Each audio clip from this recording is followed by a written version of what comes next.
Ante todo, muy buenas tardes a todos. Mientras esperamos a los últimos que están entrando al auditorio, vamos a aprovechar para empezar, tratando de hacer las cosas puntualmente, como solemos estar acostumbrados en IS. Esta es la segunda presentación del ciclo de marketing digital. Empezamos hace un par de semanas atrás con un invitado de Silicon Valley de Google. Hoy voy a dar una pequeña introducción antes de empezar a hablar del tema que aquí nos convoca, que es inbound marketing específicamente, ¿no? Y fundamentalmente, ya hace algunos años atrás, este señor, conocido por todos, Rupert Murdoch, comentaba que probablemente en los últimos 500 años, desde que Gutenberg inventó la prensa, Internet probablemente es el cambio más grande que vamos a haber experimentado, no solo para nuestra forma de comunicarnos, nuestra forma de educarnos y nuestra forma de trabajar en los últimos 500 años, ¿no? Y este cambio efectivamente es así, ya lo han documentado muchas publicaciones importantes.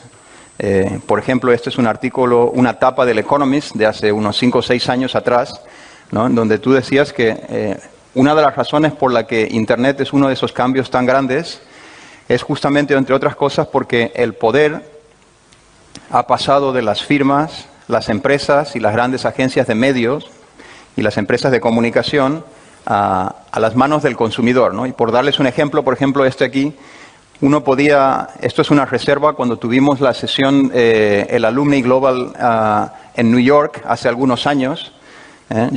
Uno podía estar mirando habitaciones en el Hotel Waldorf Astoria en New York City, y tú te hubieras enterado inclusive antes de irte, y desde aquí mismo, desde mi salón en Barcelona, que si vas a una habitación que está en el piso 4, cuando salgas del ascensor, no cojas las habitaciones que están al final del pasillo porque huelen a humo de tabaco, ¿no? Entonces pide que te pongan en las de la izquierda, ¿no? O sea, ese es el nivel de detalle y de información con los que los consumidores hoy en día cuentan, ¿no? Inclusive parece que hubieras estado ahí, inclusive si nunca has estado en New York, digamos, ¿no? O sea, te lo puedes imaginar prácticamente todo, ¿no? Otro de los cambios que ha traído esta Internet en su versión 1.0 y en su versión 2.0 es que fundamentalmente está cambiando el Customer Journeys, es el término por el que vamos ahora, o el camino de cómo el consumidor llega a la compra. Este es el camino tradicional, ¿no? Donde uno empieza con un set con el que está, con un set de conoce, ¿no? Vamos a suponerte que en el caso de coches, yo estaba familiarizado con coches japoneses porque he vivido muchos años en los Estados Unidos. Los coches japoneses tenían la fama de ser coches de muy buena calidad y que mantienen su valor de reventa y que no te falla la mecánica y que la transmisión no se les iba a las 70.000 millas como la mayoría de los coches americanos. Estoy hablando de la calidad de los coches japoneses en los 80. Luego hay un subset de marcas con las que uno está familiarizado y a lo mejor en el set de consideración, a lo mejor pues solo estaban en mi set de consideración Honda, Toyota y Nissan, por ejemplo, ¿no? Obviamente, como de coche se trata, realmente solamente compras uno, y si tu experiencia ha sido buena, cuando nace tu tercer hijo y no te entran las 2 sillitas en el asiento de atrás, pues probablemente a lo mejor repitas, ¿no? Esto es como el marketing ha funcionado, ¿no? Que es como un embudo que va, a medida que vas pasando de fase en fase, el embudo se va haciendo más pequeño hasta que las reduces a la elección de un producto o servicio en particular. Pero como consecuencia de Internet, inclusive este proceso ha cambiado, y este es un estudio de McKinsey de hace algunos años ya en distintas categorías que tienen que ver con skincare, automóviles a los cuales me estaba refiriendo, PCs, operador de telecom y seguros de coche en este caso en particular, en donde dice que como consecuencia de cómo el comprador busca y se mueve en las redes antes de llegar, ya no sigue más este proceso tradicional al que hemos estado acostumbrados por los últimos 100 años, sino que de hecho el set de consideración, como consecuencia de la Internet, se expande en vez de reducirse esta expansión, y que esa expansión De hecho, es muy significativa. En el caso de coches podrían ser, a lo mejor yo empecé con un set de coches japoneses, pero como consecuencia del Internet, pues hoy en día hubiera descubierto que los coches coreanos, por ejemplo, han alcanzado el mismo nivel de performance, pero a un 12 o 13% por debajo del precio de los japoneses, y esto antes no te hubieras enterado nunca, pero ahora, como consecuencia de Internet, pues es algo que normalmente si estás buscando coches vas a descubrir. Y por lo tanto, mi set de consideración ya no es de 3 marcas con las que yo estaba familiarizado, sino inclusive en el caso de coches, ahora la expansión te causa que tus competidores son 5 en vez de ser 3 por este consumidor en particular. Y entonces, en vez de las empresas de poner el dinero como en el marketing siempre se ha hecho desde que el marketing masivo se ha inventado, que es fundamentalmente el dinero de marketing está en 2 lugares, que es en el awareness, que es al principio del camino del consumidor, y luego en el punto de ventas. Aquí está el 90% del gasto de las empresas en marketing.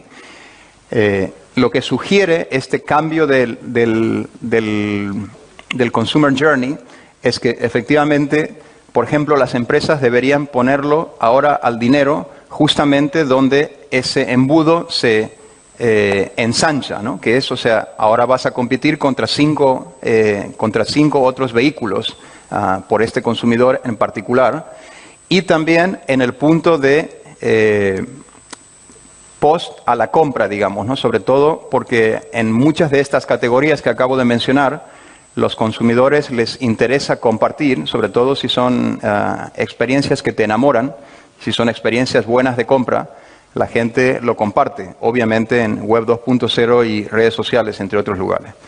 Entonces el dinero debería estar cambiando de los puntos aquí señalados como violetas a justamente las otras partes del funnel, por así decirlo, y este es otro de los cambios que hemos visto como consecuencia del crecimiento de las redes sociales en los últimos 5 años, prácticamente aquí en España más específicamente.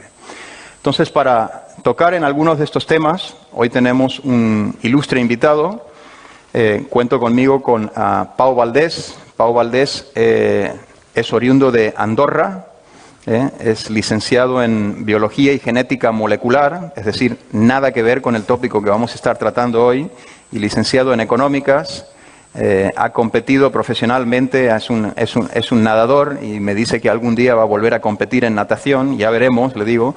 Además es graduado del IESE, ha sido alumno mío en el año 2010 y fue elegido el presidente de su clase en el PDD. Tiene también el Entrepreneurial Master Program del MIT en Boston y es un emprendedor múltiple. Empezó con una empresa llamada Two Way SMS, luego una consultora digital que vendió llamada Nakami, y desde el año 2011 es el cofundador y el CEO de Inbound Cycle, probablemente la agencia líder en marketing de inbound, que es precisamente de lo que Pau nos va a estar hablando hoy, ahora mismo. Así que, Pau, muy bien. El floor is yours. Gracias, Mario. Bueno, yo me voy a levantar. Cuidado que... Bueno, gracias por la invitación, también al IESE. La verdad es que es un placer estar aquí en este magnífico foro. Yo voy a retomar un poco los temas que ha estado comentando Mario. Quizá le voy a dar un enfoque más desde el punto de vista de lo que me suelo encontrar cuando voy a ver a directores generales, ¿no? Que por un tema generacional, pues muchas veces no están tan familiarizados con estos temas. Y cada vez más, cada vez me encuentro con gente más sofisticada y que está más al día. Pero de algún modo lo que voy a intentar es aproximar todo este tema digital en un ámbito nuevo y aparte hablando de cómo funcionan los Customer Journeys que tenemos ahora mismo de otra manera, pues de la manera más llana posible. Y si de alguna manera hay alguna duda, pues luego ya lo abordamos. Entonces vamos a hablar de esto, vamos a hablar de inbound, que al final podríamos resumirlo como cómo atraer al cliente en lugar de tirar de él.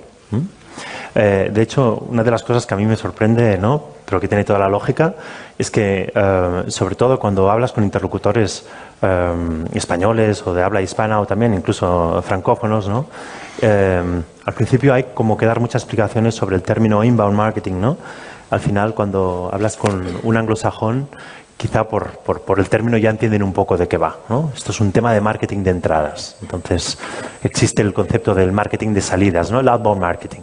Pues el outbound marketing podría ser como el marketing tradicional que siempre, que todos conocemos y que estamos acostumbrados. Y cuando hablamos de inbound hablamos de algo nuevo. Ahora ya no tan nuevo porque ya llevamos como unos años con este tema, pero podríamos decir que aún sigue siendo nuevo y sobre todo por estos cambios que ha habido en el mercado. Entonces, quiero empezar un poco por el origen del inbound y no pongo inbound marketing porque creo que el origen tiene que ver con algunos temas que no están solamente en el ámbito del marketing. O sea, tiene que ver realmente con cambios que ha habido en el mercado muy profundos, como comentaba Mario, que tiene que ver básicamente con el nacimiento de Internet y de los buscadores, ¿no? Seguro que a la mayoría de esta sala nos suenan estos logotipos, ¿no? A veces en algunas clases que doy les pregunto si les suena el logotipo de arriba. ¿Hay alguien que se atreve a decir quién es? Netscape, ¿no? Cuando lo pregunto ahora en las clases, la gente no tiene ni idea. O sea, ya ni lo saben, ¿no? Pero hubo gente que se tatuó Netscape en el brazo, ¿eh? Y bueno, luego el resto, el tema de los buscadores, pues, ostras, de todos estos solo sobrevive Yahoo. De hecho, Altavista lo cerró Yahoo, creo que lo había comprado y lo cerró hace un par de años. Salió una pequeña nota en el periódico que lo habían clausurado, ¿no? Entonces, hablo del nacimiento de Internet como los buscadores como un punto fundamental, un cambio fundamental en todas las reglas del mercado, que afecta al marketing, y es de lo que voy a hablar luego, pero afecta en muchos más ámbitos. ¿Y en qué sentido? Pues principalmente lo que comentaba en la introducción Mario. O sea, antes de los 90 podríamos decir que las empresas, de forma muy generalizada, las empresas eran quienes controlaban la información que recibíamos los consumidores. Cuando queríamos comprar, vamos a hablar de coches, ¿oye? O sea, es el tema que me traigo. Cuando queríamos comprar un coche, pues las opciones que teníamos a mano, sí, podíamos comprar una revista y podíamos pues preguntar a amigos, ¿no? Pero fundamentalmente acabamos yendo a un concesionario, luego a otro, y íbamos reuniendo información de las personas que nos atendían. Que al final era información muy parcial, porque obviamente, ¿no?, pues un comercial te vende su propio producto. Pero esto no significa que gracias a este proceso de recopilación de información no nos pudiéramos hacer pues un buen mapa mental de lo que podíamos comprar. Y por supuesto luego pues esto sería como la inversión en marketing y ventas en la parte más caliente del embudo de venta, ¿no? Pero luego también está pues toda la inversión publicitaria pues en la parte de awareness, ¿no? En el momento en que aparece Internet y los buscadores, esto empieza a cambiar radicalmente. Y no digo que cambia radicalmente, sino que empieza a cambiar, porque la aparición de Internet y los buscadores empieza a generar un fuerte cambio en el mercado, que tiene que ver básicamente con el proceso de toma de control del mercado por parte de los consumidores. ¿De qué manera? Pues esto va a ser súper familiar para vosotros, porque estáis acostumbrados, pero básicamente porque empiezan a aparecer blogs y empiezan a aparecer foros, donde la gente empieza a hablar de los productos en primera persona. Antes realmente para tener la opinión de alguien que había comprado el mismo producto que tú ibas a comprar, no era tan fácil. Por ejemplo, en el caso de una lavadora, ¿no? O sea, si te quieres comprar una lavadora, al final para comprar la misma lavadora, a ver quién encuentras que te pueda dar su opinión sobre esa lavadora. Quizá incluso ni te interesa por la dificultad de hacerlo. Pero en el momento en que irrumpen Internet y los buscadores, lo que sucede es que los usuarios empezamos a participar en la construcción de la información al servicio del resto de consumidores. Y esto tiene profundas implicaciones a cualquier nivel. De hecho, ya lo sabéis. Mirad, ahora os pondré 4 ejemplos para ilustrarlo, pero ya lo sabéis, ¿no? Esto es del otro día. El domingo estaba buscando por Amazon pues qué le iba a comprar a los niños, ¿no? Pues, ¿qué cosas tengo en cuenta aquí, no? Pues, básicamente, incluso aquí aún no lo tenemos tan desarrollado, pero cuando entro en Amazon, en Amazon.com, en Estados Unidos, a lo mejor aquí en lugar de tener 2 reviews y 32, tendríamos 300 y 500. ¿Y en qué me fijo? Pues me fijo muchísimo en las estrellitas, ¿no? Porque al final las estrellitas es la información que nos aporta a los usuarios del producto. Esto tiene una profunda influencia en nuestro proceso de decisión. También he traído algún otro ejemplo. Por ejemplo, en Booking, ¿no?, que también estamos muy acostumbrados. yo lo tengo, yo realmente es la manera como compro, ¿no? Cada vez que viajo a Madrid, pues siempre pongo los mismos, me pongo ahí uno de 4 estrellas, de 100 a 150 más o menos, y ya sé lo que significa un 7,8 y sé lo que significa un 8,9 más o menos. Entonces, este tipo de información está construida en base a los consumidores. O, por ejemplo, este de aquí, que quizá este ya es en el ámbito más B2B. Esto es una página web que se llama G2Crowd, que al final es como un Gartner en el que evalúan software. Pero en este caso, el cuadrante en el que hay los diferentes softwares que tenemos aquí al final todos son softwares de lo que vamos a hablar hoy, ¿eh? Son softwares de inbound marketing y de marketing automation, de automatización del marketing. Pues la mayoría gran parte de este cuadrante se construye en base a la opinión de los propios usuarios. Y aparte ya, si entras a la página web, ves que tienen un sistema a través del cual detectan que tus propios empleados, si eres una empresa que compite en el cuadrante, no lo pueden hacer. O sea, hay toda una serie de garantías. Esto también tiene una fuerte influencia en la elección del software, ¿no? Bueno, esta página web al final te compara cualquier tipo de software de cualquier ámbito, ¿no? También es importantísimo para aquellos directores de tecnología que muchas veces pues tienen la gran duda de, oye, ¿cuál es la tecnología que debo usar? Al final, la información de los consumidores nos da esta respuesta. Y también había puesto otro ejemplo, un poco diferente, pero que para mí también pienso que ilustra cómo toda la aparición de Internet y los buscadores ha tenido un fuerte efecto en nuestros procesos de decisión, y no solo en la compra tradicional, la transacción económica, que tiene que ver con Glassdoor. Glassdoor, no sé si estáis familiarizados con Glassdoor. De hecho, lo vamos a estar en breve. O sea, esto es un tsunami que viene de Estados Unidos. De hecho, ya se están implantando en otros países de Europa. Creo que en Alemania ya han desplegado y en Francia también. Pero básicamente es también un marketplace, pero en lugar de vender Scalestrix, ¿no? Pues, o lo que sea, al final aquí puedes colgar ofertas de empleo, pero los usuarios también valoran a las compañías y a los CEOs. Y además, no solo los valoran, sino que explican cómo son las entrevistas y cómo te pagan. De modo que al final todo esto es un proceso hacia la transparencia, hacia la información más transparente. Fijaros aquí cómo cambian las tornas, ¿no? El poder que tenemos las empresas a la hora de contratar. O sea, sí que es verdad que se dice, oye, hay una lucha por el talento, sí, no, tal. Pero con este tema la cosa va a cambiar muchísimo. Esta mañana he cogido y, bueno, he puesto en Boston y he cogido dos compañías al azar. Un poco con una intención, ¿no? Pero si soy un recién salido de la universidad y tengo estas dos empresas, ¿con cuál me quedo, no? Las dos más o menos están en el mismo número de reviews. También incluso puedo ver los salarios. Si tengo que prepararme para la entrevista lo voy a poder hacer. Pero en una tengo un CEO que tiene un 96% de aprobación y en el otro el CEO tiene un 48%. Esto ya me da mucha información sobre la cultura y sobre cómo va a ser la compañía. Esto va a afectar profundamente no solo los procesos de compra, sino en los procesos, yo ya no diría de compra, sino de elección. Al final también es un proceso de compra, ¿no? Es, oye, ¿dónde quiero trabajar? Al final es un intercambio también. Pues el inbound, el origen del inbound, tiene que ver con este nacimiento de Internet y los buscadores. O sea, con esta disrupción profunda en el mercado debido a la tecnología y que impacta profundamente en nuestros hábitos de compra o de elección.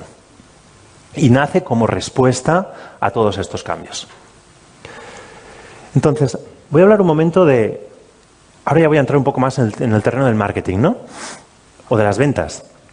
Y voy a introducir como el concepto más de proceso de compra versus el proceso de venta. ¿Y con qué finalidad? Pues con la idea de un poco contrastar, oye, ¿cómo era este proceso de compra antes de esta disrupción en los 90? ¿Y cómo es ahora? ¿No? Entonces, para hacerlo... Mario antes ha enseñado un esquema en el último slide. Ese slide que habéis visto que era como circular, era una representación del proceso de compra diseñado por McKinsey, muy complejo, complejo en el sentido de que tenía en cuenta pues todas las los diferentes pasos y cómo funciona el usuario. Yo lo explico con un modelo más sencillito, que al final me sirve para introducir estos conceptos, que básicamente sería el tema de la AIDA. El AIDA podría ser también el proceso de compra. Y el acrónimo de la AIDA sería pues el proceso a través del cual las personas vivimos un proceso de elección hasta la transacción, ¿no?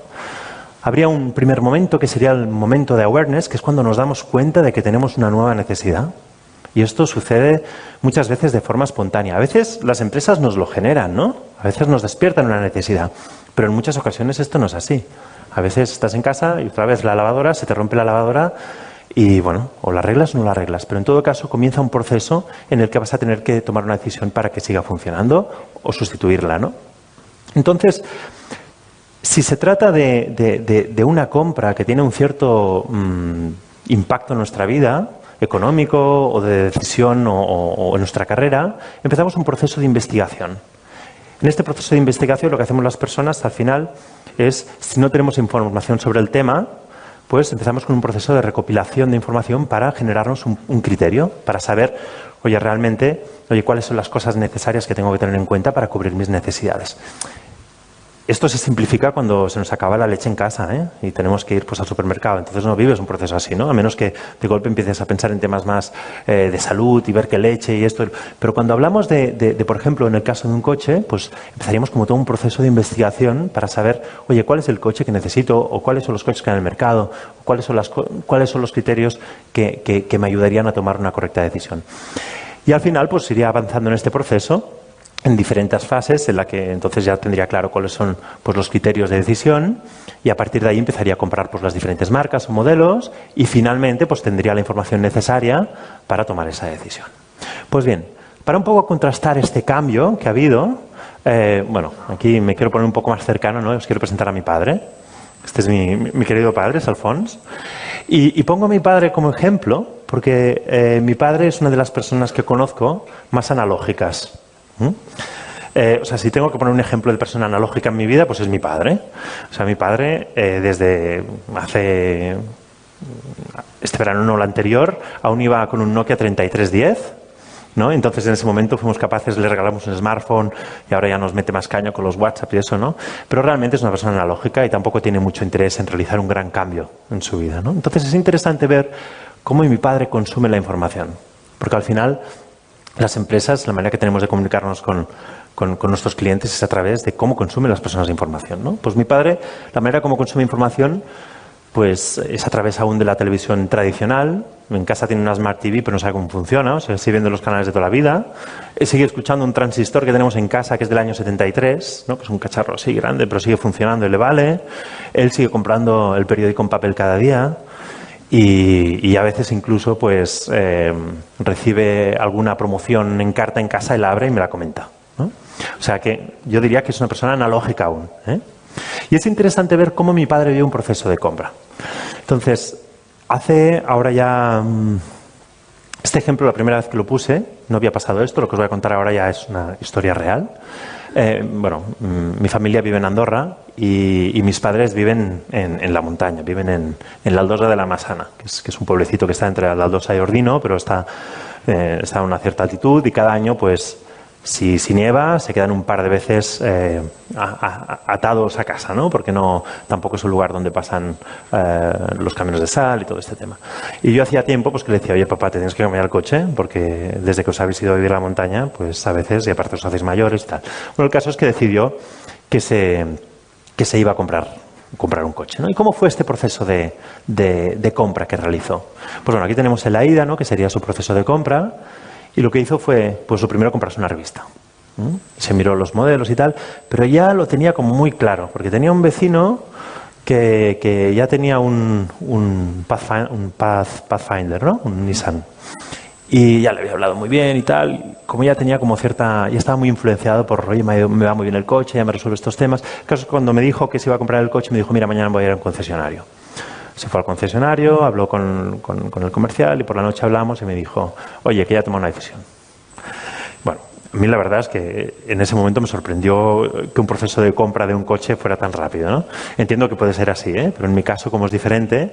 Y básicamente lo que me vino a decir es, mira, es que ya está, no hace falta que vaya a ningún otro concesionario. Porque la persona que me ha atendido es muy simpática, muy amable, me ha informado muy bien de todo y no hace falta que vaya nadie más. Y aparte me ha hecho un descuento, seguramente acabo pagando como 5.000 euros más que en otro concesionario. Y aparte, si habéis estado en Andorra, sabéis que hay concesionarios por todas partes, o sea que no es muy difícil poder comparar precios, y poder negociar un poco. Bueno, pues realmente lo interesante de aquí no es tanto toda esta historia, sino ver cómo las empresas han abordado tradicionalmente a mi padre y lo siguen haciendo, ¿eh? Esto no significa que las empresas de automoción no se hayan modernizado y estén utilizando estas técnicas. Pero en el caso de mi padre, realmente lo que hubo, pues hubo un fuerte impacto a través de la televisión, pues con las campañas masivas. Luego tuvo la posibilidad de hablar con un amigo, una revista donde seguramente cada vez más pues nos encontramos con contenido promocionado que tiene la forma de branded content, de modo que ya no sabes lo que es un contenido imparcial de un contenido promocionado, ¿no? Y finalmente, pues también, por supuesto, una persona en el punto de venta súper entrenada, con mucha experiencia, amable, con una buena sonrisa, ¿no? Y que acaba, pues, empujando a mi padre a tomar esa decisión de compra. Bien, y esto sigue funcionando perfectamente. De hecho, no hace demasiado, tuve una persona con la que estaba hablando, que le está explicando esta historia, ¿no? Y era una de las personas que había montado todo el sistema de telemarketing en una de las grandes teleoperadoras de España, ¿no? Y me decía, bueno, Pau, todo esto que me cuentas está muy bien, pero tengo que decir que el método tradicional de venta sigue funcionando perfectamente. Toda la parte de cold calling, de llamada fría, nos genera el 40% del negocio, ¿no? Y dijo, ostras, me sorprendió la verdad el dato, pero me dijo, es que hace 10 años era el 70%. Entonces, realmente no es que no funcione, sino que hay una tendencia a que las técnicas tradicionales de promoción, de venta, de acercamiento, están cambiando por lo menos en su efectividad. Y todo esto está directamente relacionado con lo que os contaba, con la nueva tecnología, los nuevos hábitos de los consumidores, también por un tema generacional. Y os quería explicar otra historia, que esta tiene que ver con algo que yo he vivido pues estos últimos años, ¿no? Que quizá, pues yo sí me considero una persona pues más digital, ¿no? A diferencia de mi padre. Y lo que me pasó fue lo siguiente. Hace ahora, pues, ya era 2 años y medio, una cosa así, pues, bueno, yo tengo, con mi mujer, con Ana, teníamos 2 niños, uno de 3 y 2 años, ¿no? Y un día llego a casa y Ana me dice, oye, que vamos a tener un tercero, ¿no? Bueno, pues súper alegría, contentos, fantástico, qué bien. Y era un viernes. Pues normalmente pues los viernes me lo monto para poder estar en casa, ir a buscar a los niños al cole. Iba al cole, los meto y digo, mira, ahora les voy a contar que van a tener un hermanito, ¿no? Y los meto en el coche y cuando los tengo los 2 montados en las sillitas, me giro y ¡pam! Bombilla, ¿eh? Y es, ostras, aquí no caben 3 sillitas, ¿no? Seguro que más de uno de vosotros que tiene 3 hijos ha vivido este proceso. Aparte, yo hacía como 2 años que había comprado el coche. Entonces, aquí lo que se genera es un proceso de compra, que puede acabar en muchas cosas, ¿eh? Pero en ese momento yo no pensé para nada en comprar un coche. Lo que pensé es que tenía un problema. O sea, se había despertado una nueva necesidad, que quizá ahora que lo estamos explicando así podría acabar en la compra de un coche o no. Pero lo que sí que es cierto es que cuando llegué a casa esa noche, pues no me pude dormir, estuve pensando con este tema, le dije a Ana, digo, ostras, ¿cómo lo haremos? Me parece que aquí no cabe una tercera silla. Pues me levanté y me metí en Google, ¿no? Y en Google empecé a buscar. ¿Y qué empecé a buscar? Pues, oye, si en mi coche cabían 3 sillas, cuál era la normativa, cómo se regulaba este tema. Y me pasé como un par de horas buscando hasta que me di cuenta de que tenía que comprar un coche nuevo, ¿no? Bueno, ¿por qué explico esto? Porque esto sucedió prácticamente 2 años antes de que... bueno, 2 años no, o sea, no sucedió 9 meses antes de que naciera Clara, ¿no? Mi tercera hija. Pero el coche realmente aún no lo he tenido que cambiar, porque me he podido montar la historia para de momento no cambiarlo, ¿no? Pero lo interesante aquí no es tanto lo que yo he hecho en este caso, es entender, oye, qué tipo de contenidos yo estuve buscando, qué tipo de búsquedas yo hice en esta parte inicial de este proceso de compra. Yo ahí era carne de cañón para cualquier compañía de coches que tiene un coche familiar que permite tener, pues yo qué sé, 3 sillitas detrás o 7 plazas o lo que sea. Pues ninguno de los contenidos que me encontré en ese momento era de ninguna compañía automovilística. Quien me estaba dando ese contenido eran bloggers. Bueno, de hecho, había un blogger que a mí me sorprendió muchísimo, que es un blogger que no entendía muy bien por qué, debe de ser un ingeniero, que se dedicaba a comentar todas las sillas de bebé que hay en el mercado. Pues ese es el tipo de contenido que yo me encontré. Esto sucede porque las compañías automovilísticas aún no han entendido que ahora tienen la posibilidad de contactar con su cliente al principio de todo este proceso de compra. Y esto es algo fundamental. Ahora cada vez hay más empresas, y aparte de este concepto del inbound, pues algo que cada vez es más conocido y las empresas lo están abrazando. Pero me sigue sorprendiendo enormemente en ámbitos como este, en el que alguien con una necesidad tan clara, que puede acabar siendo una compra para un coche o en mi caso que encontré una solución, pero es fundamental que la marca esté en esa primera fase del proceso de compra. Y el tema interesante es que ahora tenemos la posibilidad de hacerlo. De hecho, ahora tenemos la posibilidad, gracias no solo a Internet y a los buscadores, sino a la tecnología que se ha venido desarrollando en los últimos años, a conseguir entregar el contenido adecuado en cada momento. Y es totalmente diferente el tipo de contenido que necesito cuando estoy a punto de comprar. ¿Qué tipo de contenido necesito? Necesito una oferta, necesito un descuento, necesito información para financiar mi coche, necesito... En cambio, al principio de este proceso de compra, si se trata de atraer al target de un padre que tiene 2 hijos y que va a tener 3, es contenido informativo para resolver sus problemas. Incluso os diría cosas que van incluso más allá. Porque en mi caso, otras búsquedas que hice en esa época fue, oye, ¿cómo funciona esto de la familia numerosa? También es un contenido fundamental para poder atraer a ese target a quien luego le voy a poder vender. Entonces, un poco de lo que estamos hablando es de que ahora tenemos la posibilidad, ante un nuevo paradigma de proceso de compra, que ha cambiado debido a que tenemos Internet y los buscadores y están saliendo nuevas tecnologías, también las redes sociales y los e-commerce que nos permiten pues, hacer estas comparativas, etcétera, nos permite, como empresas, acceder al comprador no antes de que se lo haya planteado, incluso, ni tampoco en el momento que está a punto de comprar, en el momento que hace la primera búsqueda. De hecho, me tendría que haber encontrado un contenido de Volkswagen o de Audi o de Citroën o de lo que sea, compitiendo por los primeros resultados de búsqueda en Google.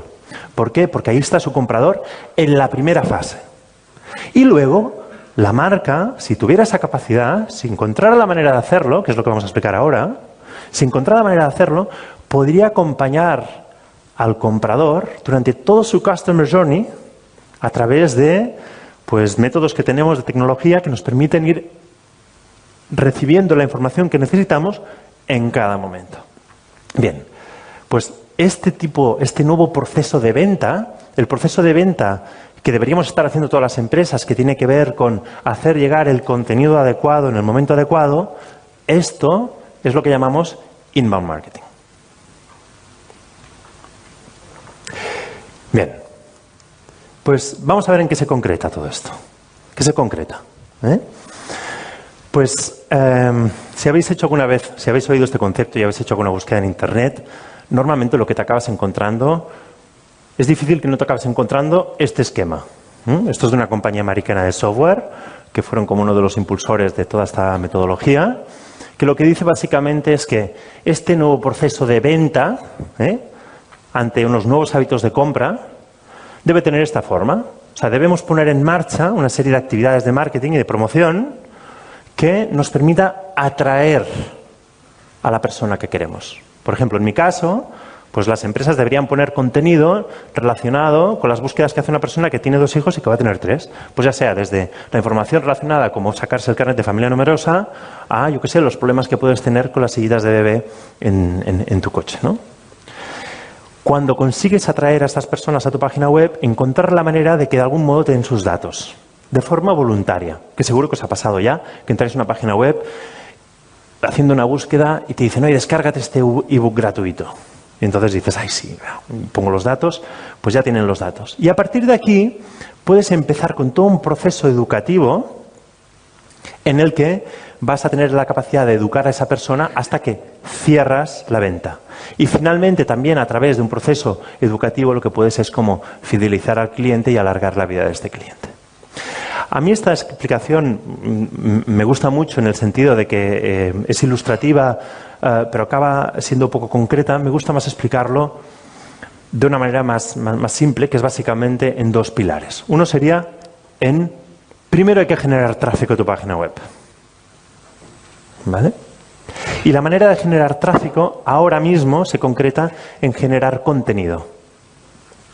Y esto seguro que también os suena porque al final todas las empresas de algún modo, lo que estoy explicando ahora, de muchas de las cosas ya las estáis haciendo. Es decir, todos hemos empezado a trabajar con redes sociales, hemos empezado a hacer SEM, hemos empezado pues a aplicar nuevas técnicas de marketing, que todas son adaptaciones a estos nuevos hábitos de compra. Básicamente el inbound simplemente es como un integrador de todo esto de una forma ordenada, una metodología. Pero en esta metodología el elemento fundamental inicial tiene que ver con cómo conseguimos empezar a generar tracción a nuestra página web de una forma creciente y de forma sostenida.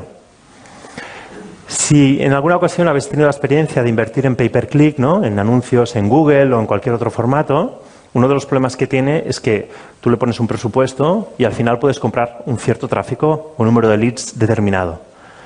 Y puedes optimizarlo y crecer un poquito más.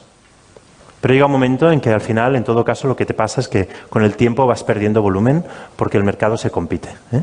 Pero las técnicas que existen de marketing de contenidos, este tipo de contenido que es el que busca la persona al principio de su proceso de compra, si se hace de la manera determinada, lo que acabas consiguiendo son volúmenes interesantes. De hecho, este ejemplo luego ahora lo veremos.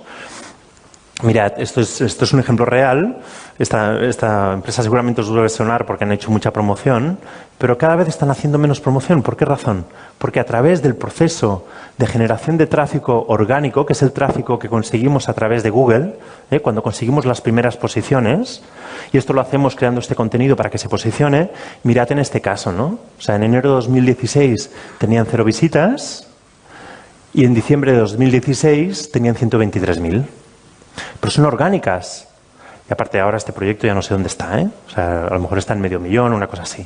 O sea, pero son procesos donde con una misma inversión lo que vas es acumulando cada vez más visitas mensuales. De modo que cada vez cada visita te sale más económica. Y siempre con contenido que la gente está buscando y que están al principio de su proceso de compra. Ellos son una clínica oftalmológica, ¿no? Pues las personas que tienen un problema de este estilo, pues ¿qué búsquedas hacen antes de decidir con quién van a ir? Pues todo el contenido que tiene que ver con ellos, si hacéis una búsqueda os vais a encontrar Clínica Baviera en todas partes, porque básicamente dominan el contenido de las búsquedas en este nicho de contenido. Y este sería el primer ámbito. Y esto también se traduce en muchas búsquedas, perdón, muchas visitas que vienen de las redes sociales, porque al final este contenido la gente lo acaba compartiendo en redes, la gente, bueno, depende, ¿eh? En el tema médico quizá no es tan así, pero en otros ámbitos sí que la gente, si el contenido le interesa mucho, lo acaba compartiendo, y eso también es una fuente de tráfico. Esto sería en un caso quizá más orientado al consumidor final, ¿no? Quizá no masivo, pero a un consumidor final. Y otro ejemplo podría ser este, que es Captio, que esto es un B2B, es un software B2B, que es una compañía además desde aquí, es una empresa, a lo mejor os suena porque cada vez son más conocidos, pero básicamente es un software pensado para las flotas comerciales, para que fotografíen sus tickets y directamente esto se reconoce, va directamente el RP, pueden tirar el ticket. Bueno, pues ellos tenían un problema al principio de cómo generar tracción. ¿Por qué razón? Pues porque la gente no sabía que existía este tipo de producto. Entonces, la manera que tenían para dar a conocer este producto realmente o era a base de fuerza comercial, pero que es muy ineficaz en el caso del software, si quieres escalar, pues se encontraron con una serie de técnicas muy efectivas a través de canal, pero el inbound fue fundamental en cuanto a escalar su volumen para dar a conocer lo que eran. Y bueno, en este caso, pues mirad, al principio, pues cuando empezamos a trabajar con ellos tenían 600 visitas, al cabo de un año, esto todo lo que os enseño es solo el primer año de trabajo, ¿eh? Pues tenían 6.500 visitas, que tampoco es tanto, pero esto va creciendo, ¿no? Y esto sí que es verdad. ¿Y de qué depende estos diferencias de rango? Pues tiene que ver con el volumen de búsquedas que hay en el mercado. O sea, por ejemplo, con un tema de oftalmología, muchas más búsquedas, por lo tanto, el potencial de captar tráfico es mucho mayor. En el caso del software tan específico, pues el número de búsquedas alrededor es mucho menos, ¿no? Por ejemplo, en este caso, pues mirad, en el caso de tú pones dietas y gastos de empresa, bueno, quizá esta búsqueda no sería exactamente la mejor, ¿no? Pero cuando alguien tiene una dificultad en este ámbito, una pyme que se le empiezan a acumular los tickets que no sabe cómo gestionar y el director comercial, perdón, el financiero se vuelve loco que no sabe cómo hacerlo, acaba haciendo una búsqueda de hoy, ¿cómo solucionar este tema? Pues se encuentra Captio por todas partes. Y al final está captando a la persona por el pain que tiene. No porque está por la solución y porque ya está buscando la solución en sí, sino porque está buscando cómo resolver ese problema. Y a partir de aquí, cuando ya tienes la visita y eres capaz de que te dé los datos a través de un formulario donde le ofreces un ebook o cualquier otro tema, ¿no? Pues entonces ya viene la segunda parte de esta historia. Bueno, antes de entrar aquí os quería enseñar esto. Si queréis conocer más datos específicos de la industria, nosotros hacemos un estudio cada año sobre cuáles son los datos de conversión. Entonces, simplemente si ponéis en Google resultados inbound marketing os encontraréis el último estudio. Ahora estamos a punto de sacar el del... en 2018, ahora a principios de 2018 sacaremos el del 2017. Y aquí sí que tenéis datos de B2C, B2B, la comparativa y un poco en cuanto a tráfico y luego os enseñaré a nivel de leads. Y luego el segundo elemento fundamental del inbound, para entender un poco, lo estoy simplificando mucho, sería lo que tiene que ver con la automatización del marketing. La automatización del marketing, de hecho hace mucho tiempo que existen herramientas de automatización del marketing. La automatización del marketing es toda aquella tecnología y técnicas que puedes aplicar a tu marketing y que, valga la redundancia, pues te automatiza los procesos y te lo hace más eficiente. ¿Y en qué sentido tiene valor?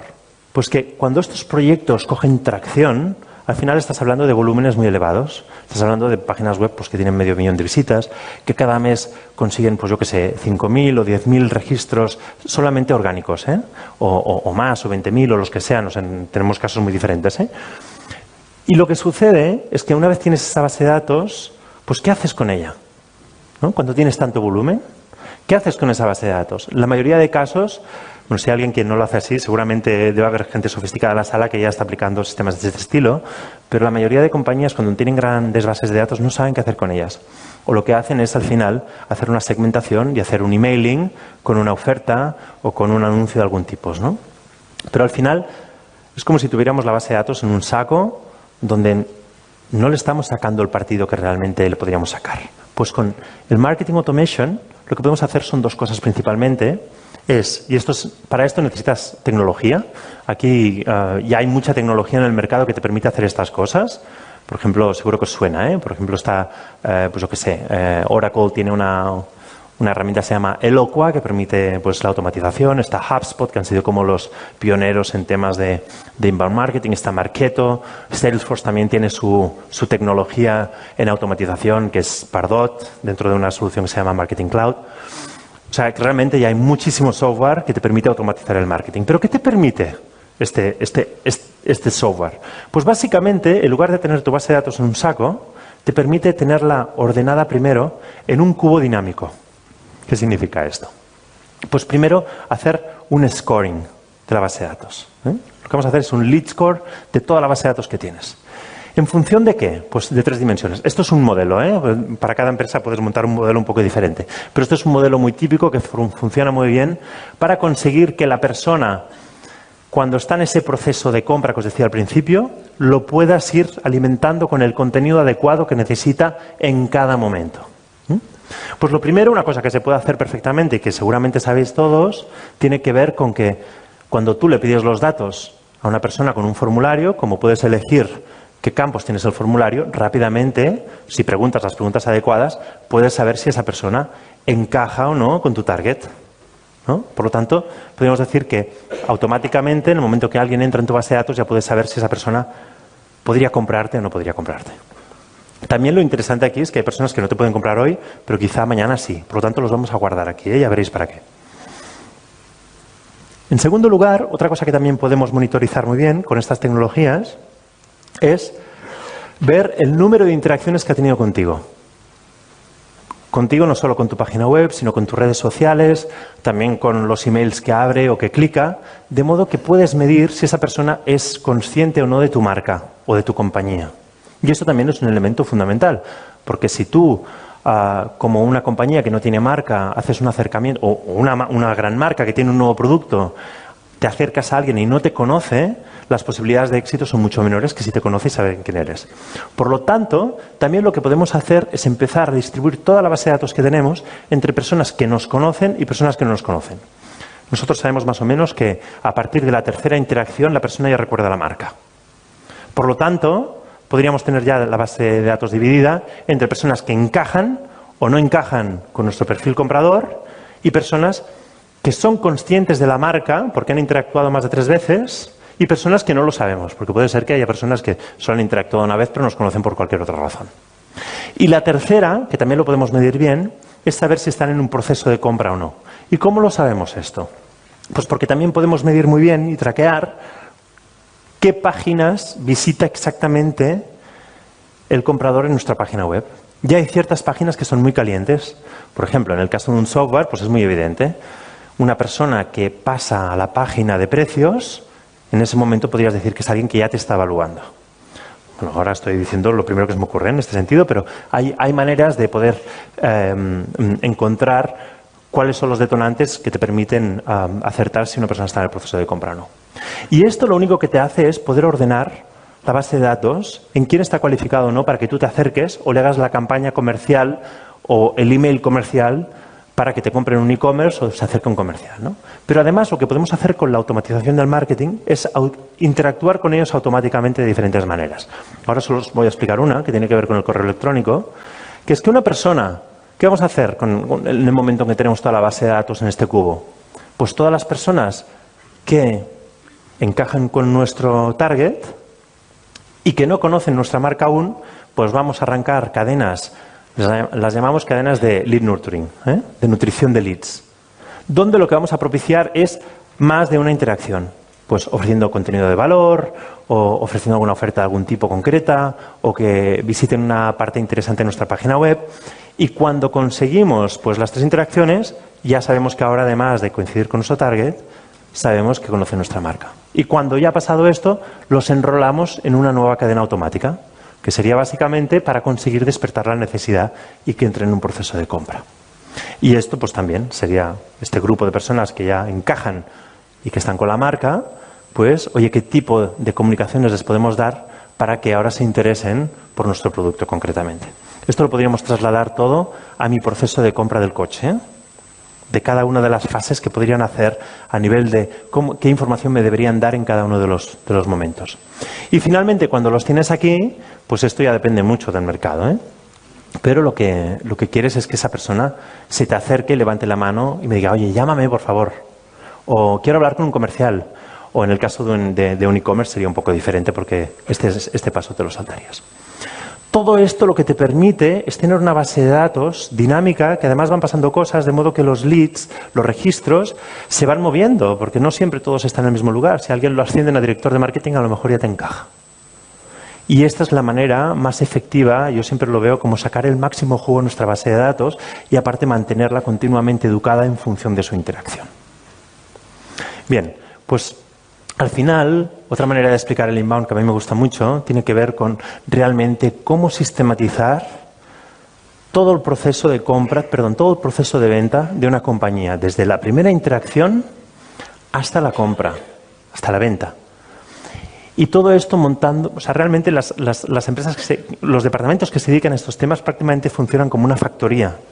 O sea, lo que acaban haciendo es funcionando de una manera en la que hay un montón de procesos y donde hay mucha tecnología. Y lo que acabas consiguiendo es que las personas te entren por un lugar y acaben saliendo algunos por el otro como clientes. Y más a nivel de datos, pues aquí más que nada como tema testimonial, pero lo podéis encontrar bien en ese estudio que hacemos cada año, es la diferencia que puedes encontrar de un mercado B2B o un mercado B2C. Un MQL es un Marketing Qualified Lead. Es alguien que encaja perfectamente con tu target. Entonces, en el último estudio, las diferencias que veíamos de un B2B a un B2C eran estos que veis aquí, ¿vale? Tenéis estos ratios de conversión. Aunque en el estudio hay como más segmentado en industrias y en sectores. Muy bien. Y bueno, ya casi para acabar, simplemente quería introducir un tema. A veces en charlas de este estilo me preguntan, oye, ¿y vale, esto puede ser, vale, esto es una moda y ahora vendrán más cosas? Bueno, yo pienso que no tiene nada que ver con una moda, porque al final es como la nueva manera de hacer marketing y de acercarse al consumidor en base a estos nuevos hábitos que tiene el consumidor. Pero sí que es verdad que si os interesa el tema y queréis estar un poco al día, los temas que hay que venir investigando son los siguientes. Uno es es el Account-Based Marketing basado en tecnología. Y esto básicamente, si lo habéis oído hablar, tiene que ver con exactamente lo mismo que os he explicado, pero es como una compañía normalmente más de servicios se acerca al cliente haciéndole contenido personalizado. Por ejemplo, imaginaros que yo quiero ir a una compañía de automoción, pues en lugar de hacer este contenido para todas las empresas de automoción, para traerlas, pues, oye, coger una de ellas y hacer contenido muy específico y intentar hacérselo llegar al director comercial o al director de marketing para tener una entrada mejor. Y aquí también se puede utilizar mucha tecnología. Y esto es una cosa ahora que está empezando a sonar muchísimo y que hay empresas que se están especializando en este tema. Hay otro tema también muy importante que tiene que ver con el advocacy marketing, que también está muy relacionado porque al final todo es un poco lo mismo, que es el marketing de influencia. Pero me gusta especialmente todo aquel marketing de influencia que tiene que ver con tecnología y que tiene que ver en cómo las empresas tienen interés, y quizá no es la mejor palabra que debería utilizar, es cómo manipular las estrellitas de Amazon. ¿Vale? O sea, un gran dolor de cabeza ahora de las compañías, de cualquiera de ellas, incluso de las empresas que les empiezan a valorar en Glassdoor, es cómo consigo modificar las estrellitas que me ponen los usuarios. Pues ahí se está desarrollando toda una nueva maquinaria de marketing, de tecnología, de cosas que se pueden hacer. Y también es una cosa que está empezando a tomar mucha fuerza.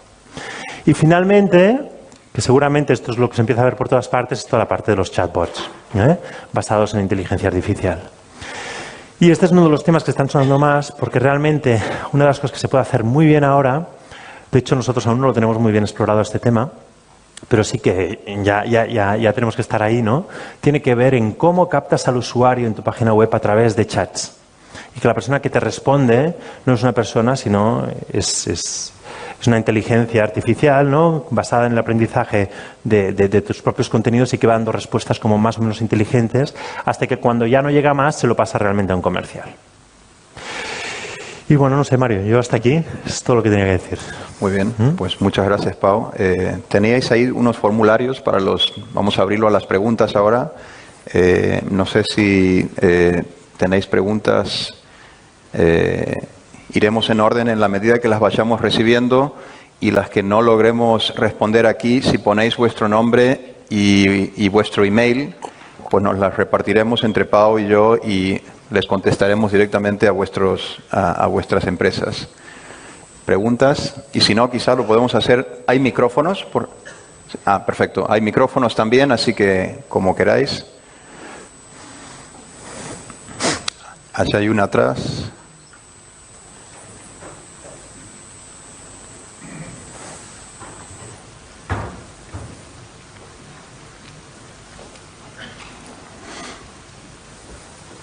Gracias.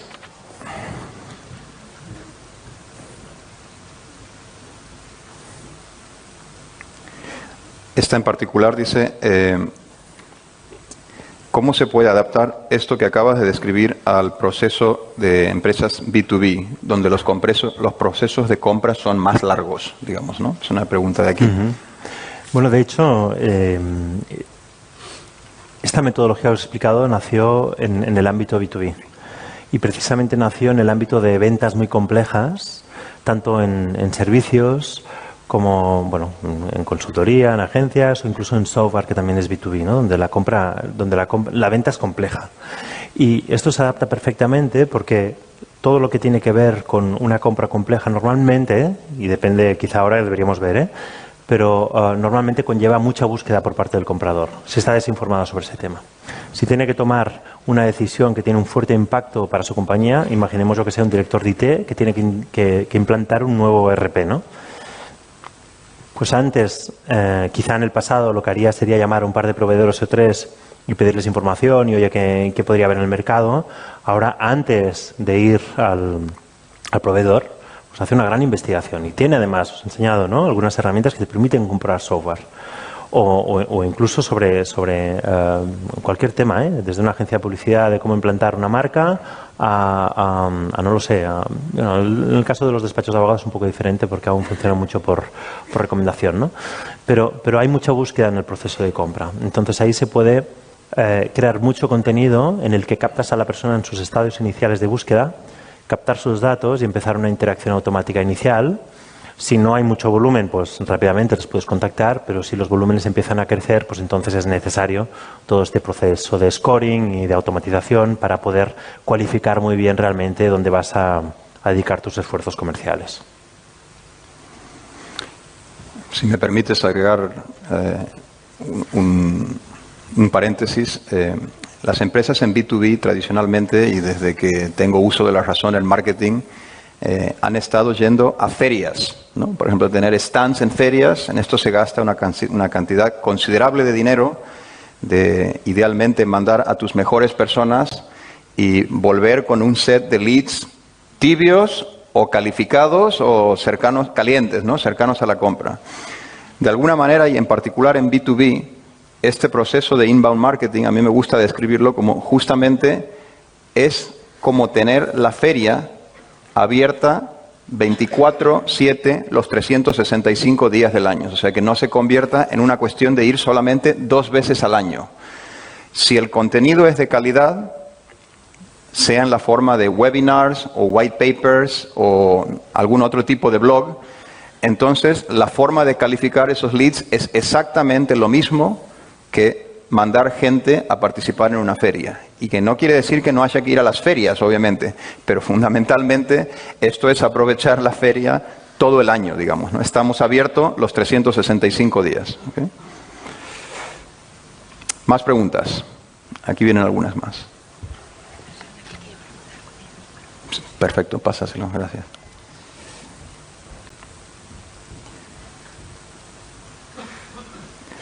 Aquí preguntan, ¿cómo se obtiene el ratio de coste-éxito en los sistemas de inbound marketing? ¿Y cómo se comparan estos ratios con otros sistemas? Perdón, ¿de coste-éxito? Coste-éxito supongo que se referían a algunas de las gráficas que acaba de mostrar, ¿no? ¿Cómo obtienes estos ratios de... ¿Los ratios de conversión? Sí, sí. Coste...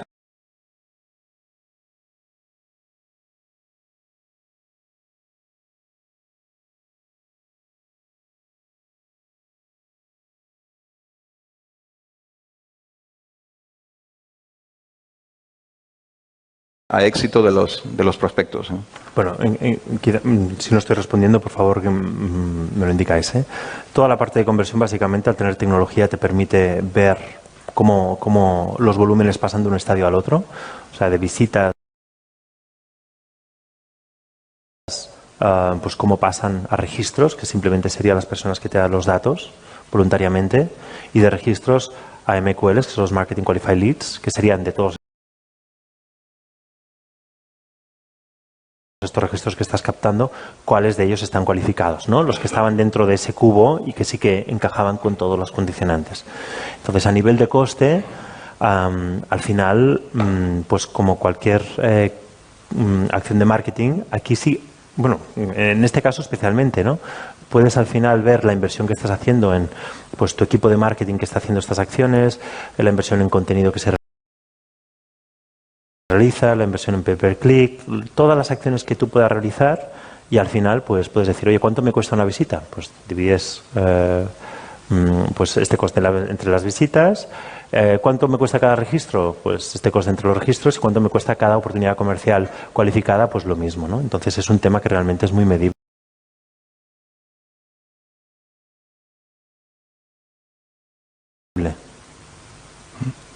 Hay otra pregunta que dice, ¿todo esto se adapta cuando hay un número potencial grande de compradores o se construye un cierto tráfico a la página de web?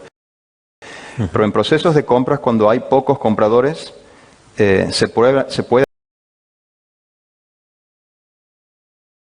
aprovechar esto del inbound marketing, que supongo que se parecerá en cierta manera a la pregunta de B2B que habíamos tenido antes, ¿no? Claro, depende de lo que entendamos por volúmenes. O sea, yo sí me he encontrado con a veces alguna compañía que me dice, mira, es que yo realmente tengo solo 30 clientes en España, ¿no? O 30 clientes en este mercado. Entonces, toda la primera fase que os comentaba de atracción de tráfico ahí no tiene ningún sentido, porque realmente la inversión y los medios que tienes que desplegar para generar un contenido de calidad y la cantidad que hay que hacer para atraer a 30 actores no tiene sentido. Entonces, en estos casos, tiene mucho más sentido trabajar lo que os comentaba al final, que es el account-based marketing, que es básicamente cómo también a través del contenido, en lugar de como antes, que lo único que hacíamos, no lo único, hacíamos muchas otras cosas, ¿no? Pero a lo mejor a través de cold calling intentar contactar con el responsable y hacerle un pitch por teléfono, preparar contenido específico para esa industria o para esa empresa, entonces conseguir hacérselo llegar. Y esto tiene una gran influencia en la percepción que tiene de ti, percibe quién eres, te empieza a conocer y es receptivo a recibir más información y al final, por supuesto, pues te va a acabar permitiendo una acción comercial, ¿no? Muy bien. Aquí hay otra pregunta que dice, Pau, ¿es útil el inbound marketing en productos de compra habitual y o decisiones de impulso, como por ejemplo en el ámbito de la restauración, digamos?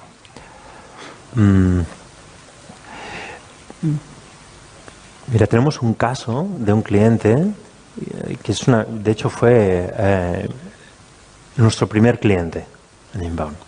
Y es un catering para bodas, ¿no? Bueno, quizá no es exactamente, pero es un catering.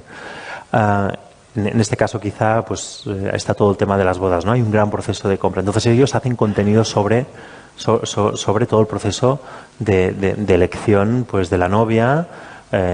Bueno, las chicas que os habéis casado, yo veo unos booms de búsquedas en el ámbito de las bodas. Es extraordinario el volumen de búsquedas que hay, ¿no? Entonces se puede generar mucho contenido. Hay que ver. Hay algunos ámbitos en los que pues no tiene tanto sentido, pero sí que es verdad que realmente cada mercado, si tiene claro cuál es su mejor cliente, puedes buscar.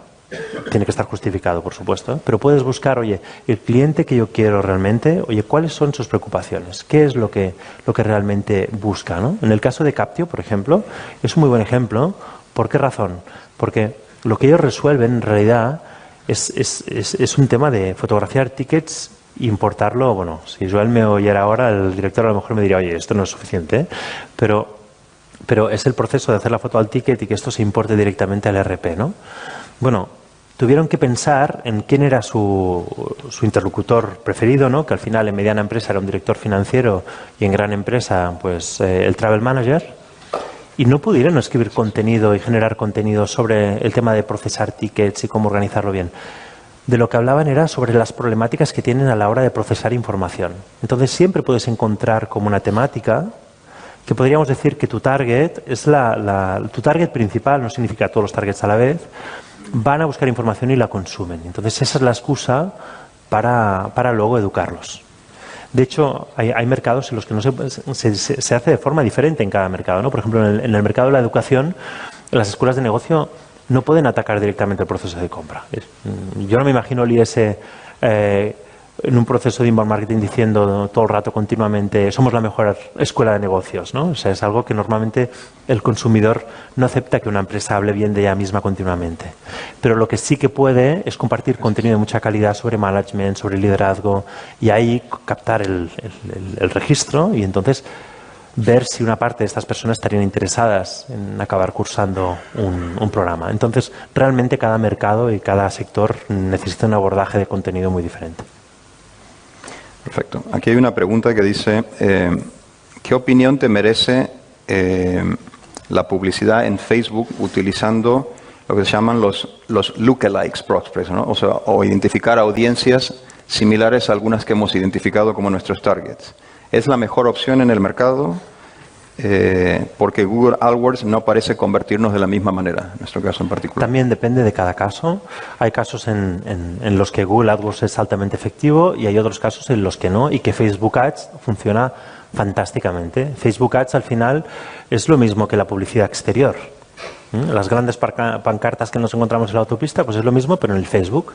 Entonces, ¿qué te permite la publicidad exterior? Descubrir cosas de las que no eras consciente muchas veces. Entonces es muy efectivo para compañías que no se las conocen o que, bueno, no sé si os pasa a mí continuamente en Instagram. Ahora Facebook me tiene perfectamente identificado y los únicos anuncios que veo en Instagram son sobre gadgets de productividad y mochilas chulas donde cabe todo perfectamente organizado, porque sabe qué perfil soy y solo me muestra estos temas. Entonces, ese tipo de publicidad es el mejor que existe para captarme a mí directamente. Pero cuando este es un tipo de marketing que está muy orientado a que el siguiente paso ya es la compra.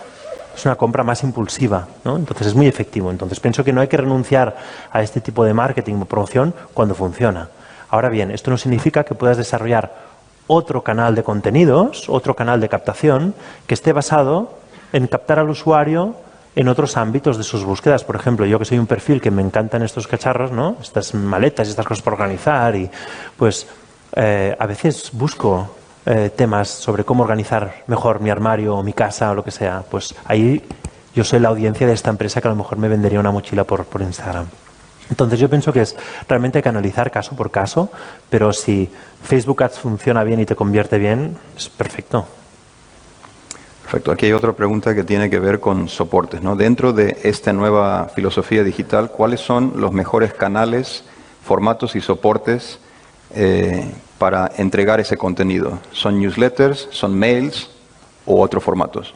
Es una combinación y también en cada caso. O sea, uno, por ejemplo, a mí particularmente, y esto también depende del perfil, el mejor formato que me gusta en recibir información son newsletters en la que el contenido lo tengo en la newsletter y la newsletter es de alta calidad. Pero nos encontramos con otros perfiles en los que quieren consumir el contenido en un blog, o incluso personas que prefieren pues consumir el contenido en un Kindle o en formato de vídeo. Entonces es que depende realmente. Me resulta difícil dar respuestas específicas si no sé de qué se trata el negocio del que estamos hablando. Existe una gran variedad. De hecho, en este tipo de proyectos lo que hay que analizar es ver bien, primero hacer un buen diseño de quién es tu audiencia a la que te quieres dirigir, y luego el segundo análisis viene en qué tipo de contenidos vas a crear que se adapta mejor a esa audiencia particular. No es lo mismo una audiencia de chavales de 15 años que una audiencia de personas, pues yo qué sé, que son compradores de un electrodoméstico o de lo que sea. Aquí una pregunta que tiene que ver cómo se compagina la gestión de influencers dentro de las actividades de inbound marketing. Bien, al final, dentro de lo que es el inbound marketing como tal, yo muchas veces lo defino como una metodología, pero cada vez más me gusta definir el inbound marketing como un approach, como una manera de hacer marketing ante los nuevos hábitos de compra de las personas. Entonces, para mí son dos cosas diferentes. Es decir, creo que poner en marcha una estrategia de inbound en una compañía básicamente tiene que ver en, oye, hago un análisis de quién es mi target, pienso cuál es su proceso de compra, qué contenidos tengo que crear para esa persona para abordar cada una de las fases y lo pongo en marcha. Pero luego, para potenciar que toda esta captación se acelere, aquí vale cualquier técnica de marketing, ¿no? Entonces, los influencers no es más que una manera más de generar tracción. Y no tiene sentido para todo el mundo, pero sobre todo para marcas de moda o temas más masivos, que un influencer promocione tu producto, al final te va a dar awareness. Es otra manera de generar awareness, como lo podría ser un anuncio en televisión a través de otro canal. Perfecto. Aquí alguien que dice, en la primera fase necesitamos obtener tráfico. Para generar ese tráfico comentas que hay que hacer contenido. ¿Te refieres a técnicas de SEO? ¿El inbound marketing empieza por un buen SEO? Bueno, yo lo he explicado muy secuencial. He explicado que un proyecto de inbound marketing o una campaña de inbound marketing empieza por la fase de creación de tráfico y luego la de automatización. No siempre es así. Nos encontramos, ahora respondo a la pregunta, nos encontramos en muchas situaciones en las que las compañías ya tienen grandes bases de datos. O por el solo hecho de que ya tienen un gran nombre de marca, ya tienen mucho tráfico en la página web. Entonces no hay que generar el tráfico porque ya lo tienen, por lo tanto puedes empezar con directamente la parte de automatización. En cuanto al... Perdona, repíteme la pregunta que me he ido por las ramas. Te preguntaba si el SEO es la parte esencial del inbound marketing. Dentro de lo que es la generación de tráfico, el SEO es una de las patas fundamentales. De hecho, el SEO como tal no es más que las técnicas que tenemos para optimizar el contenido para que se posicione bien en Google. Pero realmente, si no tienes prisa, y esto es lo que le pasa a la mayoría de bloggers, esto no nos pasa a las empresas queremos resultados para mañana, pero si no tienes prisa, realmente no hace falta ni siquiera pensar en temas de SEO muchas veces. Si tienes básicamente estás creando un buen contenido, Google te acaba premiando y te acaba posicionando con el tiempo. El SEO lo que te permite es acelerar ese posicionamiento. Entonces, sí, el SEO es una de las técnicas fundamentales.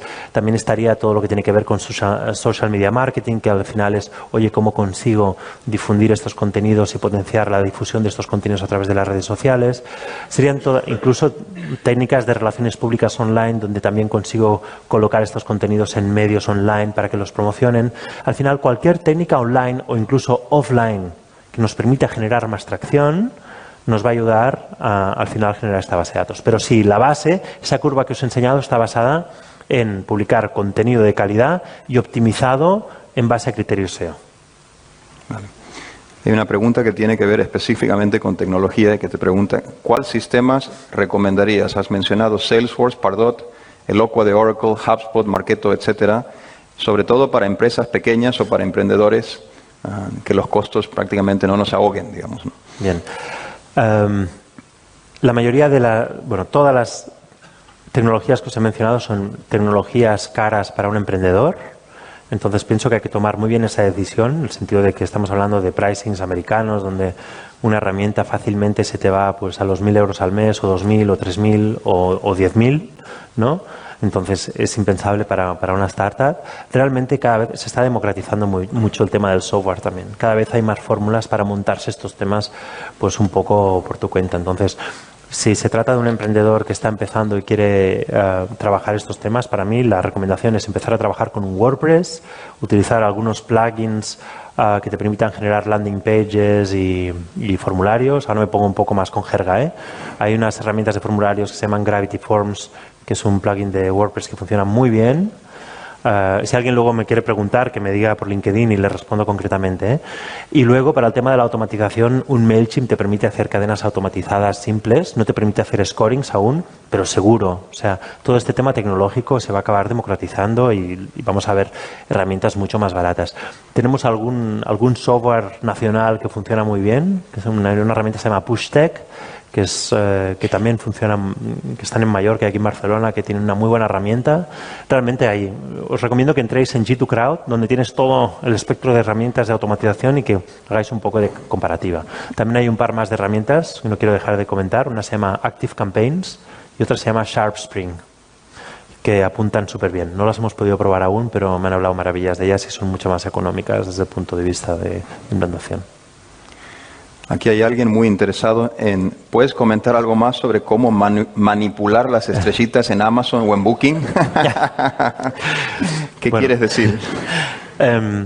Realmente ahí se está desarrollando un montón de tecnología para poder... A mí me costó un poco hasta que no me lo explicaron y leí exactamente en qué consistía, no lo pude anticipar. Básicamente, el advocacy marketing consiste en lo siguiente. Está orientado más para empresas que tienen grandes bases de datos y básicamente son programas de fidelización, pero con una intención más oculta, más oscura luego, ¿no? Que es la siguiente. O sea, tú lo que buscas es, dentro de tu base de datos, aquellos que son más fans, que son hard users, que están dispuestos a hacer cualquier cosa. O sea, los típicos que si les pones un concurso son los que se apuntan a cambio de que les regales una taza, ¿no? Pues las grandes empresas son capaces de crear comunidades de personas que están en una plataforma gamificada y que les das premios en base a la interacción. Entonces el tema está basado, a mí me encanta este tema, está basado en un libro de un autor que se llama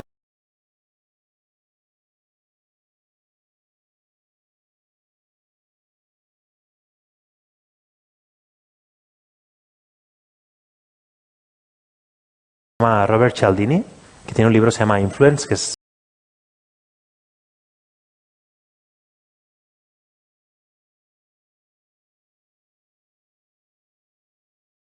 fantástico y que básicamente lo que describe son los 6 principios de la que rigen la influencia entre personas, ¿no? Y está muy bien porque está realmente basado en estudios y creo que es un académico de Harvard, ¿no? Ahora no sé. Arizona. Bueno, sí. Pues y básicamente todos estos sistemas están basados en uno de los principios, que es el de reciprocidad, que tiene que ver con el hecho de que los seres humanos, cuando alguien nos da algo, nos vemos como obligados a devolver el favor, ¿no? Entonces, estas técnicas de marketing, por eso yo digo que son un poco dark, porque son como, oye, te pasas como un cierto tiempo como dando cosas gratis a una audiencia muy fidelizada y un día les dices, oye, ¿me podríais poner un buen review en este lugar? Pero entonces no puedes regalar nada, porque esto sería como ilegal y aparte creo que hay ciertos ámbitos en los que ya está regulado, ¿no? Y entonces, como que les has estado regalando cosas durante un tiempo, eres capaz de movilizar esa base de datos para que te pongan el review positivo. Y esto para ciertos temas pues está empezando sobre todo está teniendo mucho efecto en el tema del software, ¿eh? Y creo que, por ejemplo, Amazon ya tiene muchos sistemas para evitar estos temas. De hecho, ha habido muchos autores de libros que lo que contrataban era básicamente empresas en Oriente que les compraban 1000 libros durante el lanzamiento con reviews, se ponían en el top 10 y entonces tenías un bestseller, ¿no? Esto Amazon cada vez lo está regulando más y busca fórmulas para detectar este tipo de fraude. Aquí hay una pregunta un poco más amplia y un tanto grasosa. Dice, Pau, tu padre ha ido al concesionario y le ha atendido un vendedor. Tú no has ido a ninguna tienda física, ni te has relacionado con ningún vendedor. ¿Cómo debemos transformar las redes de ventas tradicionales para ajustarse a estos nuevos procesos? Bueno, yo aún no lo he hecho, pero no me he cambiado el coche, ahora lo tengo que hacer porque espero el cuarto para febrero y ahora sí que ya no tengo. Yo si pudiera compraría el coche por internet, ¿no? No me puedo permitir un Tesla, si no lo haría. Pero realmente para mí el tema está en la compra de internet y si no me gusta el coche lo devuelvo, ¿no? Entonces para mí el tema está en este tipo de compra en el que la interacción es solo si tú lo deseas y creo que durante mucho tiempo vamos a necesitar la persona que te pueda atender en un momento dado, ¿no? Pero facilitar el máximo cómo quiere comprar cada uno y pienso que cada vez somos más y aparte también lo veo en los estudios, ¿no? Que, no sé, cada vez queremos interactuar menos con las personas, ¿no? Si nos dan la información, pues acabamos comprando online. Aquí otra pregunta de Javier que nos pone un ejemplo en referencia a los hábitos de consumo. Por ejemplo, en la compra de un zapato. Mientras que una señora es un consumidor habitual, por ejemplo, un caballero no lo es tanto. ¿Cómo puede el inbound ayudar a mejorar este nicho de consumidores? Bueno, en este caso particular es un poco más difícil dar una respuesta concreta.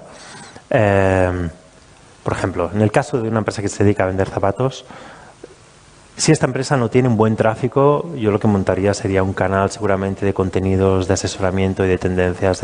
Para alguien como yo, por ejemplo, que no me gusta nada ir de compras, alguien que me diga qué modelitos me tengo que poner y me lo ponga fácil, ¿no? Y si descubro eso y realmente me explica cómo me tengo que vestir y me acabaré generando como un engagement con esa marca porque me da el contenido que yo necesito y entonces ahí voy a tener la oportunidad de al final enseñar mis zapatos, ¿no? O sea, al final lo que estoy creando es una audiencia en lugar de alquilarla. Entonces, en este sentido, será la manera más efectiva. ¿Y había algo más, la pregunta? No, hay otra pregunta que se refiere a generar tráfico, como tú has indicado, con técnicas de inbound. En principio, necesitas un conocimiento amplio del cliente, ¿no? Entonces, esta técnica de inbound comporta una asignación de recursos alta previas orientadas a la investigación del mercado. No, no hace falta. Es recomendable, ¿eh? De hecho, nos hemos encontrado con clientes que tienen una gran base de datos y entonces, antes de lanzar el proyecto, puedes como hacer casi una encuesta a tu audiencia o a tus compradores existentes para saber más de ellos y poder diseñar mejor el proyecto. Pero ¿qué sucede? Que es que y esto es gracias a Google, sabemos qué búsquedas hay en el mercado. O sea, gracias a través de la herramienta de Google AdWords, hay una herramienta que es el planificador de palabras clave, donde allí puedes ver cuáles son las búsquedas que hacen las personas. Entonces, realmente a través casi de un trabajo con el cliente puedes como descubrir con cierta certeza, oye, tus clientes qué es lo que están buscando. Lo que sí que es verdad es que también nos hemos encontrado en casos de que hemos cometido errores importantes en el hecho de tener como muy claro que había que ir hacia una audiencia determinada y al cabo de un tiempo dices, ostras, tengo que virar unos grados, ¿no? Pero realmente como recibes los datos que recibes los recibes de forma tan inmediata, porque estamos hablando de datos que recibimos en nuestra página web y podemos traquear el comportamiento del usuario, entonces ahí realmente tienes la posibilidad de entender muy bien y hacer un buen análisis de cuál es el comportamiento de tu usuario y por lo tanto sacar insights de qué es lo que debería hacer. Y no hay más preguntas en papel, pero me parece que hay preguntas de gente que prefiere preguntar con micrófono. Gracias. Hola. A ver, lo que te quería preguntar yo es, cuando haces contenido para estar bien posicionado en Google, en lo que es lo orgánico, supongo que te refieres a los posts, de hacer contenido que sea interesante para el usuario. Pero una de las cosas que pasa es que a la gente no le gusta leer. Y claro, como es un coñazo leer, pues al final yo no sé si la historia es combinar los posts de un blog con replicarlo en un canal de YouTube por vídeo, para que así un vídeo de 5 o 10 minutos es más, digamos, entra mejor que no un post? Y esta es la pregunta, ¿es replicar lo mismo? O sea, ¿queda bien que repliques un post escrito con un vídeo? Esta es la cuestión. Bueno, una de las maneras de crear contenido y de publicar contenido... Un poco porque el post lo que hace es... Así, te lo digo un poco porque el post lo que hace es, en el algoritmo de Google, posicionarte bien, porque al final el vídeo no te posiciona. A mí me gusta especialmente el publicar contenidos en un blog, porque al final el blog te pertenece, es tuyo. Lo tienes en un servidor y es tuyo. Pero hay más maneras de publicar contenido y atraer audiencias, por ejemplo a través de YouTube, ¿no? A través de YouTube puedes tienes un canal de YouTube y ahí también atraes una audiencia y la puedes dirigir hacia tu página web, o también en Facebook puedes crear contenido y también ahí la gente te conoce y puedes generar un engagement, lo puedes hacer en LinkedIn, ¿no? Puedes generar contenido y la gente te recomienda el contenido, te sigue, te pide amistad, o sea, hay muchas maneras de generar contenido. A mí me gusta especialmente publicar contenido en un blog o en tu propia página web, mejor, me gusta más decirlo así, porque te pertenece. Cuando tú publicas contenido en plataformas como YouTube o como Facebook o como Instagram, no sabes lo que va a pasar. De hecho, no sé cuántos de vosotros en la sala habéis vivido el cambio de algoritmo de Facebook, pero durante muchos años Facebook casi incentivó la compra de likes a todas las compañías con la promesa de que iba a dar muchísima visibilidad a sus marcas. Y de golpe, de un día para otro, cambia el algoritmo y dijo que ya no iba a dar más visibilidad o muy poquita. Por lo tanto, si lo haces a través de otros canales, el problema que tienes es que estás a merced de lo que decida el director general o la estrategia o lo que sea, ¿no? Y entonces, hay un tema que has comentado que tiene que ver con, oye, no nos gusta leer. Yo pienso que también depende del perfil.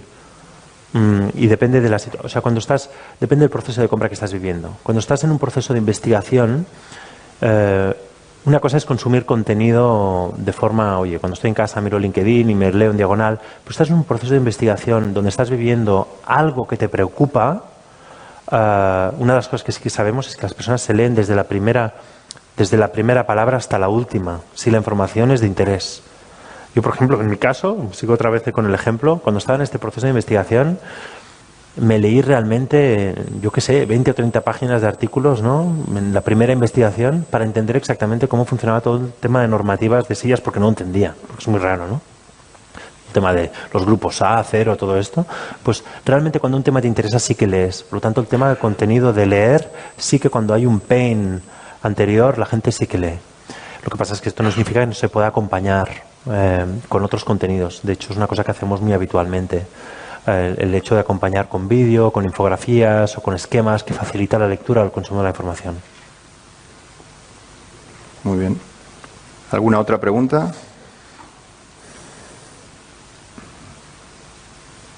¿No?